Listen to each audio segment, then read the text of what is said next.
शाब्दिकाचे काम नाही येथे आज श्री संत भगवान बाबा महाविद्यालय सावरगाव तालुका किनवट जिल्हा नांदेड या ठिकाणी सर्व आमच्या बीड जिल्ह्यातले भूमिपुत्र केस तालुका त्यांचं गाव आहे, पण बीड जिल्ह्यातून इथं येऊन श्री सन्माननीय पाळोदे साहेब ज्यांनी हे विद्यालय या ठिकाणी उभा केलेलं आहे, खरं मी त्यांचं मनापासून कौतुक करीन आणि आपण जोरात टाळ्या वाजवून त्यांचं कौतुक करू।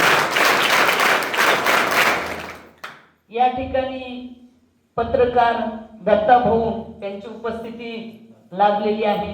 माझ्या सोबत आले श्री हरिभक्त पारायण सांगळे महाराज आहेत, मुख्याध्यापक आणि या शाळेचे 25 शिक्षक लोक आणि आपण जमलेल्या सर्व विद्यार्थी आणि विद्यार्थिनी।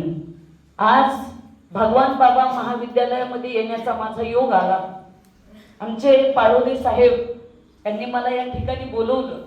मला अभिमान वाटतो पाळोदे साहेब, जिथे शिकलेली लोक आहेत तिथं काम करणं सोपं आहे, पण हा अत्यंत दुर्गम भाग आहे, आदिवासी एरिया आहे, शिक्षणाची राहण्याची खाण्यापिण्याची म्हणावाची व्यवस्था नाही, पण अशा दुर्गम भागामध्ये येऊन तुम्ही आदिवासी मुलांना आणि मुलींना, विद्यार्थ्यांना आणि विद्यार्थिनींना शिक्षणाचं काम हाती घेतलं, हे क्रांतिकारी तुम्ही काम हाती घेतलेलं आहे, म्हणून मी